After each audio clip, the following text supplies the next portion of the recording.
طوفان نوح کے بعد پوری دنیا تباہ ہو گئی تھی، پھر یہ دنیا دوبارہ کیسے آباد ہوئی؟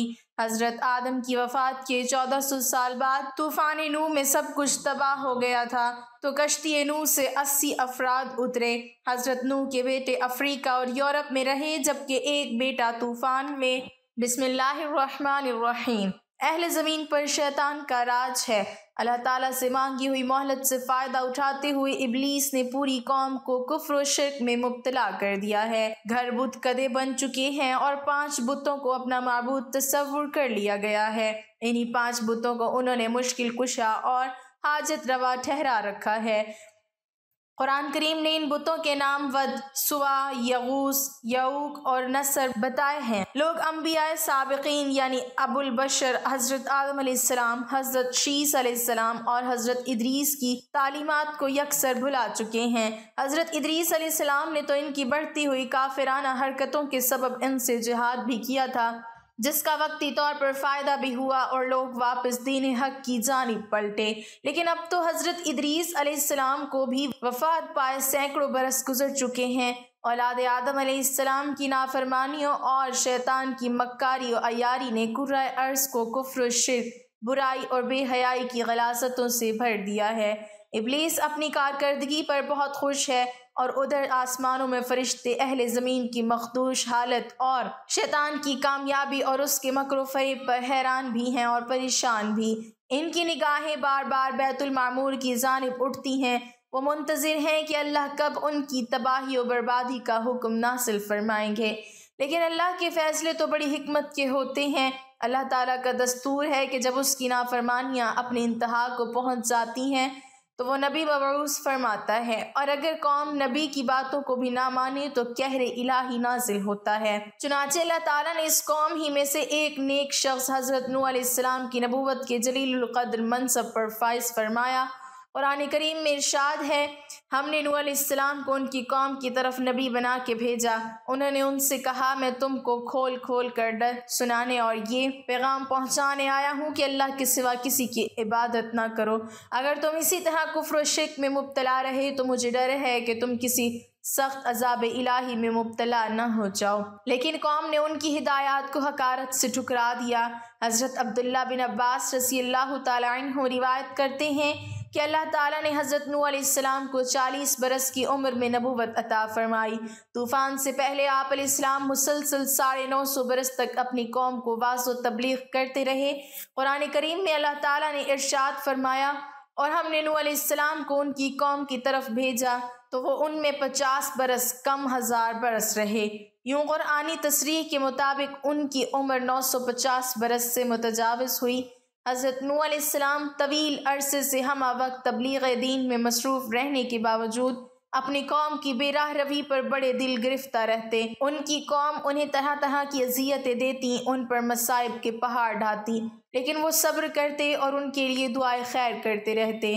حضرت ابن عباس رضی اللہ تعالیٰ عنہ روایت کرتے ہیں کہ نبی کریم صلی اللہ علیہ وسلم نے فرمایا، کسی نبی کو اپنی قوم کے ہاتھوں اتنی تکلیف اور اذیت نہیں پہنچی جتنی حضرت نوح علیہ السلام کو اپنی قوم کے ہاتھوں برداشت کرنی پڑی۔ کافر ان کو ڈراتے، دھمکاتے اور تبلیغ سے باز رکھنے کے لیے اتنا مارتے کہ وہ بے ہوش ہو جاتے۔ کبھی ان کے گلے میں پھندا ڈال کر بازاروں میں گھسیٹتے پھرتے۔ حضرت ابن عباس رضی اللہ تعالیٰ عنہ سے ایک اور روایت منقول ہے کہ ان کی قوم انہیں اتنا مارتی کہ وہ گر جاتے تو ان کو کمبل میں لپیٹ کر کسی مکان و ویران میں ڈال دیتے اور سمجھتے تھے کہ وہ انتقال کر گئے ہیں، مگر پھر جب ان کو ہوش آتا تو دوبارہ اپنی قوم کو راہ حق کی طرف بلانے میں مصروف ہو جاتے۔ حضرت نوح علیہ السلام کی تبلیغی جدوجہد 950 سال تک جاری رہی۔ رات کی تنہائیوں میں آنسوؤں کے سمندر کے دوران اپنے رب سے قوم کے لیے دعائیں کرتے، اے میرے پروردگار، میری قوم نادان ہے، نا سمجھ ہے، اسے معاف کر دے۔ نیز اس دوران اپنی قوم کو ہر ممکن طریقے سے سمجھاتے رہے، کبھی عذاب الہی سے ڈراتے تو کبھی دوزخ کی سختیوں اور جنت کی نعمتوں کا ذکر فرماتے، لیکن قوم ان کا تمسخر اڑاتی، ببتیاں کستی، گویا وہ کانوں سے بہرے اور آنکھوں سے اندھے ہو چکے تھے۔ اس طویل جدوجہد کے نتیجے میں صرف 80 لوگ ایمان لائے۔ حضرت نوح علیہ السلام قوم کی بدحالی پر بہت غمگین رہتے، لیکن امید کا دامن نہ چھوڑتے، مگر کب تک؟ آخر طویل اور سخت ترین کاوشوں کے بعد وہ لمحہ آ ہی گیا کہ جب آپ علیہ السلام قوم سے مایوس ہو کر اپنے رب کے سامنے اپنی معروضات پیش کرنے پر مجبور ہو گئے۔ اللہ تعالیٰ کا قرآن پاک میں ارشاد ہے، نوح علیہ السلام نے اللہ سے عرض کی کہ اے پروردگار، میں اپنی قوم کو دن رات بلاتا رہا لیکن وہ میرے بلانے سے اور زیادہ بھاگتے رہے۔ میں نے جب کبھی انہیں تیری بخشش کی طرف بلایا یعنی توبہ کی جانب تو یہ اپنے کانوں میں انگلیاں ڈال لیتے، اپنے چہروں کو کپڑوں سے چھپا لیتے اور ضد، تکبر، غرور کرتے۔ میں نے ان کو اعلانیہ، خفیہ، غرض ہر طرح سے سمجھایا اور کہا کہ اپنے پروردگار سے معافی مانگو کہ وہ بڑا معاف کرنے والا ہے، وہ تم پر آسمان سے پانی برسائے گا، تمہارے مال و اولاد میں ترقی دے گا اور تمہیں باغ عطا کرے گا اور تمہارے لیے نہریں بہا دے گا۔ آخر تم کو کیا ہوا ہے کہ تم اللہ کی عظمت کا اعتقاد نہیں رکھتے حالانکہ اس نے تم کو کئی طرح سے بنایا ہے؟ کیا دیکھتے نہیں ہو کہ اللہ نے کس طرح 7 آسمان اوپر تلے بنائے ہیں اور ان میں چاند کو خوب جگمگاتا ہوا اور سورج کو چراغ بنایا، اور اللہ ہی نے تم کو زمین سے ایک خاص طریقے سے پیدا کیا ہے، پھر وہ تمہیں اس زمین میں واپس لے جائے گا اور اس سے یکایک تم کو نکال کر کھڑا کر دے گا، اور اللہ نے زمین کو تمہارے لیے فرش کی طرح بچھا دیا تاکہ تم اس کے اندر کھلے راستوں میں چلو۔ نوح علیہ السلام نے کہا، میرے رب، انہوں نے میری بات رد کر دی اور ان رئیسوں کی پیروی کی جو مال اور اولاد پا کر اور زیادہ نامراد ہو گئے۔ ان لوگوں نے بڑا بھاری مکر کا جال پھیلا رکھا ہے۔ انہوں نے یعنی رئیسوں نے کہا کہ اپنے معبودوں کو ہرگز نہ چھوڑنا اور ود اور سوا اور یغوث اور یعوق اور نصر کو کبھی ترک نہ کرنا۔ انہوں نے بہت لوگوں کو گمراہ کیا ہے اور تو بھی ان ظالموں کو گمراہی کے سوا کسی چیز میں ترقی نہ دے۔ آخر وہ اپنے گناہوں کے سبب پہلے غرق کر دیے گئے، پھر آگ میں ڈال دیے گئے تو انہوں نے اللہ کے سوا کسی کو اپنا مددگار نہ پایا۔ اور نوح علیہ السلام نے دعا کی کہ میرے پروردگار، کسی کافر کو روئے زمین پر بسنے والا نہ چھوڑ، اگر تو نے ان کو چھوڑ دیا تو یہ تیرے بندوں کو گمراہ کریں گے اور ان کی نسل سے جو بھی پیدا ہوگا وہ بھی بدکار اور سخت کافر ہی ہوگا۔ اے میرے پروردگار، مجھ کو اور میرے والدین کو اور ہر اس شخص کو جو میرے گھر میں مومن کی حیثیت سے داخل ہوا ہے اور سب مومن مردوں اور عورتوں کو معاف کر دے اور ظالموں کے لیے اور زیادہ تباہی بڑھا۔ حضرت نوح علیہ السلام کی گزارشات بارگاہ خداوندی میں قبول فرما لی گئیں اور اللہ تعالیٰ نے ان کی طرف وحی نازل فرمائی۔ قرآن کریم میں ارشاد ہے، اور نوح علیہ السلام کی طرف وحی کی گئی کہ تمہاری قوم میں جو لوگ ایمان لا چکے ہیں ان کے سوا اب اور کوئی ایمان نہیں لائے گا، تو جو کام یہ کر رہے ہیں ان کی وجہ سے غم نہ کھاؤ اور ایک کشتی ہمارے حکم سے ہمارے روبرو بناؤ، اور ان کافروں سے متعلق اب کوئی گفتگو ہم سے نہ کرنا کیونکہ یہ سب لازمی طور پر غرق کر دیے جائیں گے۔ ابن کثیر نے لکھا ہے کہ بعض بزرگوں کے مطابق اللہ تعالیٰ نے حضرت نوح علیہ السلام کو یہ حکم بھی فرمایا کہ فلاں درخت اگاؤ جس سے کشتی بنائی جائے گی، تو حضرت نوح علیہ السلام نے وہ درخت اگایا اور 100 سال تک اس کا انتظار کیا، پھر اس کو کاٹ کر چھیلا، ہموار کیا۔ اس میں بھی ایک قول کے مطابق 100 سال اور دوسرے قول کے مطابق 40 سال کا عرصہ لگ گیا۔ محمد بن اسحاق حضرت ثوری سے نقل کرتے ہیں کہ وہ لکڑی ساگوان کی تھی اور دوسرے قول کے مطابق وہ صنوبر کے درخت کی تھی۔ حضرت ابن عباس رضی اللہ تعالیٰ عنہ سے مروی ہے کہ اس کشتی کی لمبائی 1200 گز اور چوڑائی 600 گز تھی۔ ایک اور قول کے مطابق لمبائی 2000 گز اور چوڑائی 100 گز تھی۔ حضرت ثوری رحمۃ اللہ علیہ فرماتے ہیں کہ حضرت نوح علیہ السلام کو کشتی کے اندرونی اور بیرونی حصوں میں تارکول اچھی طرح سے ملنے کا حکم ملا تھا اور ہدایت کی گئی تھی کہ کشتی کے سامنے کا حصہ بلندی کو اٹھا ہوا ہو تاکہ وہ پانی کو چیر سکے۔ اس کشتی کی اونچائی 30 گز اور اس میں 3 منزلیں تھیں۔ کشتی کے اوپر ایک ڈھکن تھا جس سے وہ بند کر دی جاتی تھی، گویا آج کے زمانے کے مطابق وہ عظیم آبدوز تھی۔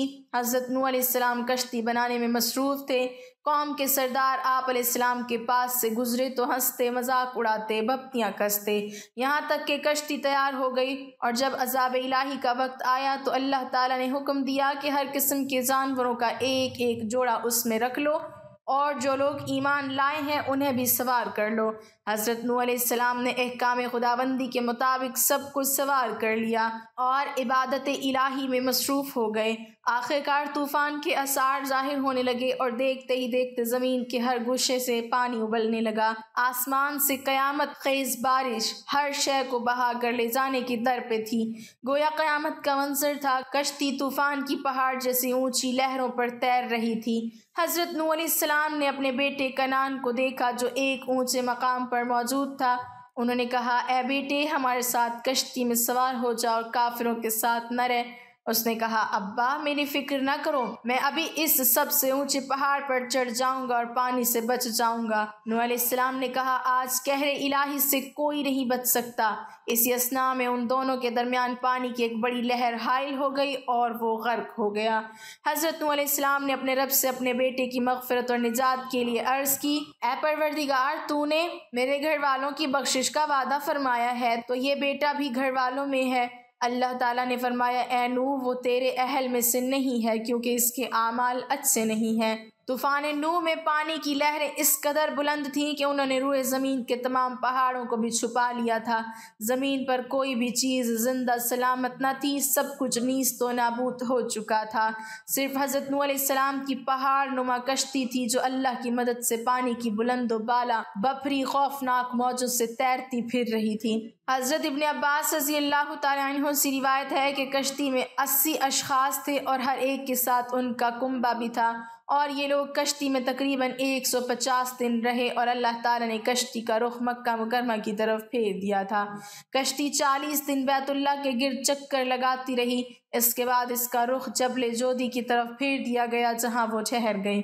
پھر حضرت نوح علیہ السلام نے اہل زمین کی خبر لینے کے لیے ایک کوے کو بھیجا۔ کوے نے زمین پر مردار دیکھے تو ان پر جھپٹ پڑا اور تاخیر کی، جس کی وجہ سے کبوتر کو بھیجا۔ کبوتر ایک زیتون کے پتے کو لے کر آیا اور اس کے پاؤں کیچڑ میں لتھڑے ہوئے تھے، جن کو دیکھ کر حضرت نوح علیہ السلام نے اندازہ لگایا کہ زمین خشک ہو چکی ہے۔ حضرت نوح علیہ السلام جودی پہاڑ سے زمین پر اتر آئے اور ایک بستی تعمیر کی جس کا نام سامانین رکھا، یعنی 80 آدمیوں کی بستی۔ اسی دوران ایک مرتبہ صبح کو اٹھے تو ہر آدمی کی زبان بدل چکی تھی، یعنی 80 زبانیں ہو چکی تھیں۔ لوگ ایک دوسرے کی زبان نہیں سمجھ پا رہے تھے تو حضرت نوح علیہ السلام ہر ایک کی ترجمانی فرماتے تھے۔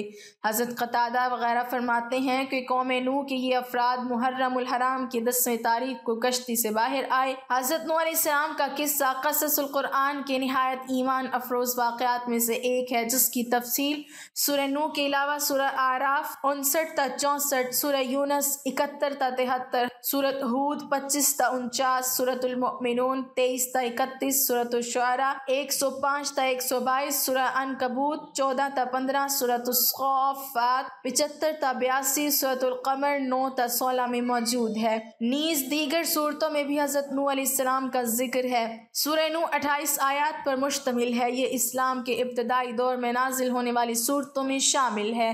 یہ اس دور میں نازل ہوئی کہ جب کفار مکہ کی مخالفت شدت اختیار کر چکی تھی، مسلمانوں پر ظلم و ستم کے پہاڑ توڑے جا رہے تھے۔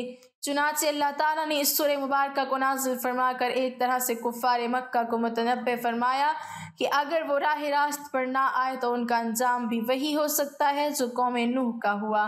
اللہ تعالیٰ نے قوم نوح کو اس کی نافرمانیوں کے سبب طوفان باد و باران کے ذریعے غرق کر دیا تھا۔ کوئی جاندار شے باقی نہیں بچی۔ کشتی میں موجود افراد اور جانوروں کے سوا ہر چیز نیست و نابود ہو چکی تھی۔ پھر اللہ تعالیٰ کے حکم سے آسمان تھم گیا اور پانی خشک ہو گیا۔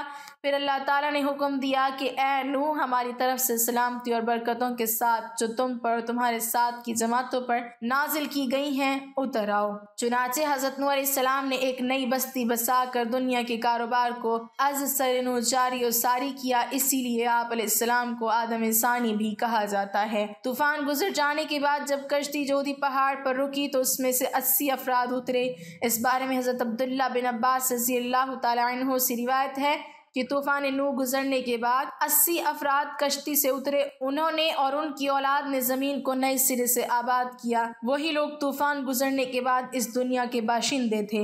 حضرت امام ابن عساکر رحمۃ اللہ علیہ اپنی کتاب تاریخ دمشق اللہ بن عساکر میں لکھتے ہیں کہ حضرت آدم علیہ السلام کی دنیا میں تشریف لانے سے لے کر اب تک 9288 سال گزر چکے ہیں، اور حضرت نوح علیہ السلام اور حضرت موسیٰ علیہ السلام کا درمیانی وقفہ 1907 سال ہے۔ حضرت آدم اور حضرت نوح علیہ السلام کے درمیان 1142 سال کا فرق ہے، یعنی حضرت آدم کی وفات کے تقریباً 1420 سال بعد طوفان نوح کا عذاب دنیا پر واقع ہوا۔ جب یہ 80 لوگ کشتی سے اترے تو یہ شروع میں بابل کے ارد گرد آباد ہوئے، اور وہاں انہوں نے ایک بازار بھی قائم کیا جس کو سمانین یعنی 80 افراد کا بازار کہا جانے لگا۔ شروع میں یہ لوگ مختلف زبانیں بولتے تھے، پھر اللہ پاک نے ان پر اپنا کرم کیا اور ان کو ایک نئی زبان عربی سے متعارف کروا دیا۔ حضرت نوح علیہ السلام کی اولاد کے بارے میں 2 روایت پائی جاتی ہیں۔ پہلی روایت یہ ہے کہ طوفان سے قبل حضرت نوح کی کوئی اولاد ہی نہ تھی، جبکہ دوسری روایت جو کہ کافی مستند ہے کہ طوفان سے پہلے حضرت نوح علیہ السلام کی اولاد موجود تھی اور ان کے بڑے بیٹے سام کی عمر 98 برس تھی۔ یہ یاد رہے کہ طوفان نوح میں تمام انسانیت کو اللہ پاک نے ہلاک کر دیا سوائے ان 80 افراد کے جو کہ حضرت نوح علیہ السلام پر ایمان لائے اور کشتی میں سوار ہوئے۔ آج یہ ساری دنیا نسل نوح علیہ السلام ہی مانی جاتی ہے۔ اللہ پاک قرآن پاک میں فرماتے ہیں اور ہم نے اس کی اولاد کو باقی رکھا۔ حضرت ابن عباس رضی اللہ تعالیٰ عنہ فرماتے ہیں کہ حضرت نوح علیہ السلام کے 4 بیٹے پیدا ہوئے، سام، حام، یافس اور کنعان۔ حضرت سام کی اولاد سفید اور گندمی رنگ کی پیدا ہوئی، حضرت حام کی اولاد کالی پیدا ہوئی، تیسرے بیٹے حضرت یافس کی اولاد سرخ مائل پیدا ہو گئی، اور چوتھا بیٹا کنعان تھا جو کہ طوفان نوح میں ہی غرق ہوا تھا۔ حضرت ابو قتادہ رضی اللہ تعالیٰ عنہ سے روایت ہے کہ تمام انسان حضرت نوح علیہ السلام کی ہی اولاد ہے، چنانچہ یہ 80 افراد کی اولاد بڑھتے بڑھتے 1 لاکھ تک پہنچ گئی اور انہوں نے بابل کو اپنا مسکن بنا لیا۔ جب جگہ تنگ پڑنے لگی تو یہ لوگ دوسرے علاقوں کی طرف بھی ہجرت کرنے لگے۔ حضرت نوح علیہ السلام کے 3 بیٹوں کا ذکر جو ہم پہلے کر چکے ہیں، آپ کو بتاتے چلیں کہ سام کو ایشیا، حام کو افریقہ اور یافس کو یورپ کا جد امجد کہا جاتا ہے۔ اس بات کو تاریخ کی تقریباً تمام کتب میں بیان کیا گیا ہے، یہاں تک کہ مغربی تاریخ دان بھی اس کو مانتے ہیں کہ اس وقت جو ہم دنیا میں موجود اقوام ہیں سب کی سب حضرت نوح علیہ السلام کے انہی 3 بیٹوں کی اولاد سے ہیں۔ حضرت نوح علیہ السلام کے 3 بیٹوں میں سے حضرت سام کو یہ اعزاز حاصل ہے کہ طوفان کے بعد آنے والے تمام انبیاء انہی کی نسل سے تھے۔ ناظرین، اللہ پاک کی شان کیسے حضرت آدم علیہ السلام سے انسانوں کی ابتدا کی اور پھر طوفان نوح نے ایک دفعہ انسانوں کو ختم کیا، اور کس طرح سے پھر دوبارہ طوفان نوح کے بعد کروڑوں انسانوں کو پیدا کر دیا۔ بے شک زمین و آسمان بلکہ اس پوری کائنات کا اللہ ہی خالق و مالک ہے۔ ہمارے لیے کتنی شرم کی بات ہے کہ ایک ہی جد امجد ہونے کے باوجود ہم ایک دوسرے کی جان کے دشمن بنے ہوئے ہیں۔ اللہ پاک ہم سب کو ہدایت اور بھائی چارہ عطا فرمائے، ہمیں دین کی مکمل سمجھ نصیب فرمائے اور ہمارا خاتمہ ایمان پر فرمائے، آمین۔ ناظرین، کمنٹ باکس میں اللہ تعالیٰ کے 99 ناموں میں سے ایک نام ضرور ٹائپ کریں۔